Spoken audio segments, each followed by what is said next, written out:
AI is powerful, but it can also get a lot of businesses and people into a lot of trouble. ChatGPT is now acing exams. It's able to change its personality. It now accepts visual inputs. And there are now calls for the development of AI projects to be slowed right down from the likes of Elon Musk and Steve Wozniak. So, how could you use AI badly? And what are some of the repercussions to you as business owners and marketing teams?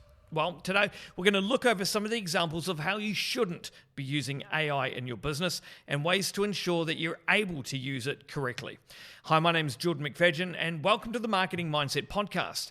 This podcast is really to challenge both you and I to always be reassessing our marketing strategies with new thoughts and new ideas on how you can move away from random acts of marketing and start helping you to build a more long-term marketing strategy. And as I said at the start of this podcast, AI technology is moving fast, like really fast, but too fast for some. There are some tech leaders, including like Elon Musk and Steve Wozniak and a few others. They released an open letter recently. They've called for a temporary halt to artificial intelligence development. What they've done is they've cited potential risks to humanity as part of this open letter. They've expressed concerns about the rapid advancements in AI technology and really trying to highlight its potential misuse. And what they're doing is they're trying to urge global cooperation, essentially, and a bit of a pause in its development, really just to allow a more comprehensive evaluation of the technology's impact on society and also on the environment as well. So it's been a really interesting week for AI development. What's going to happen, we're not entirely sure just yet, but with big tech leaders like that leading a movement like this, it does really show us how fast this technology is moving. And look, there are some big concerns that I'm reading and also feeling myself as well. There is a lot to think about and to deal with in terms of how fast AI is moving. And I literally went to ChatGPT and I literally put in there to find out some of the limitations and some of the things that we should be aware of. And this is literally out of ChatGPT's own mouth, saying that we need to be concerned around data privacy and security. The tool was able to tell me that, AI systems are often relying on large amounts of data and information, and there are concerns, obviously, about the protection of some sensitive information as it goes through these different AI learning machines. There's obviously the big ethical concerns. AI can sometimes perpetrate existing biases and data. And what this is going to do is it's going to lead to unfair or discriminatory outcomes as well. The other big one that people are concerned about, and ChatGPT literally told me, was obviously job displacement. That fear of AI actually being able to replace human jobs. And then there's the dependence on data quality, because these systems, they're only as good as the data that they're actually being trained on. So if they're being trained on poor quality data, what this is going to do is actually going to lead to inaccurate or unreliable results, which is obviously going to negatively affect businesses and business decisions if you were using the tool to guide you on some of those decisions, which we'll talk about a little bit later as well. The other thing that ChatGPT literally told me was that one of the big concerns is legal and regulatory compliance. So the adoption may bring new legal challenges in both those spaces. And then there's also the big lack of understanding, business leaders not fully understanding the capabilities, but also the big one, the limitations of AI, which is going to lead to unrealistic expectations or even worse, inappropriate applications of AI technology as we move through. And that's just a few examples of what AI literally told me were the risks of using AI. It went on to talking about deepfakes and misinformation, cybersecurity threats, also got right in depth around economic inequality as well. It's really crazy stuff to read, and even to hear it straight out of the AI's mouth, you could say, was even more crazy to kind of research it. And in a real world example as well, I even today just came across a post on LinkedIn. And what it was an image-based post. And this image, it was a photo, and it showed Boris Johnson. Boris Johnson was being arrested. And it was an image that was completely made up from AI and a tool called DALL-E. And the author of the post said he literally created that image in minutes, which is terrifying because it look really real. If you're just scrolling Facebook or just scrolling LinkedIn and you saw this shot of Boris Johnson being arrested with 4 or 5 police officers, you would immediately think that he's done something wrong. So I really think that it is crucial that in 2023, we need to remind ourselves that not everything online is going to be as it appears. So we really need to start putting that filter on. And I know that you and I, we're going to be able to decipher. We might get tripped up a little bit initially, but once we do that research, we're going to realize it's all made up or a deep fake. But for a lot of other people, they're not going to have any clue. They're not going to have any clue that this technology exists and that these level of deep fake can actually be created as well, which is scary.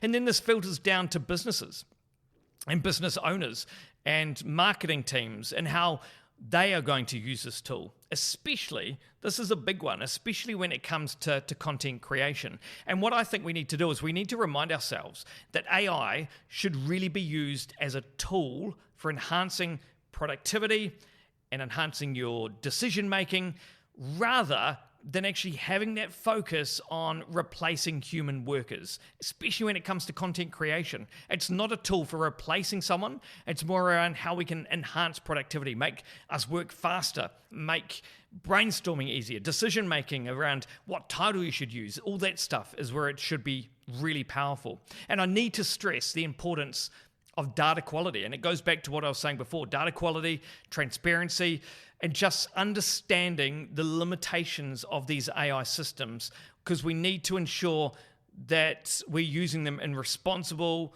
and effective implementations as well.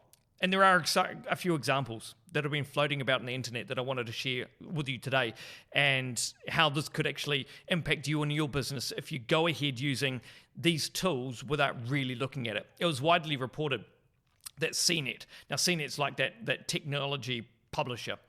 So CNET had reported that they had written around 77 AI finance stories. They quietly published this on its websites. And what they then had to do is they then had to go back and retract and issue corrections to 41 of those 77 articles. And these were on basic finance articles that they'd put across their website. Basic explainer articles like, what is compound interest? And supposedly the articles, they say, were assisted by an AI engine and then reviewed and fact-checked and edited by editorial staff. But clearly, that wasn't the case. And clearly what had happened is that team had relied too much on the tool and pushed publish far too soon instead of actually fact-checking what the AI tool had actually pushed out. The main takeaway here is we don't want to use these AI-powered tools unsupervised. It's just like this weekend, I'm not going to suddenly get my chainsaw out and use it completely unattended. It's a tool. We've got to treat AI like it is, a tool. The other example I wanted to share is that AI-powered tools are in no way a replacement for our existing research tools, at least not yet. They're not there just yet. They can be really useful, and this is where I find them really helpful, really useful in my business, can be really useful of generating ideas, but they are going to likely lead you astray if you're not careful. So I wouldn't say you're going to use this purely as your research tool, because I honestly think that you can use it to help with your brainstorming, getting you in the right direction, but don't take what the tool is giving you as gospel. And honestly, I also think that when we're talking about written content, this is where I think video is going to become so much more powerful. So to business teams and marketing teams and business owners, this is where I think video needs to become more a part of your marketing strategy, as a video requires human intervention.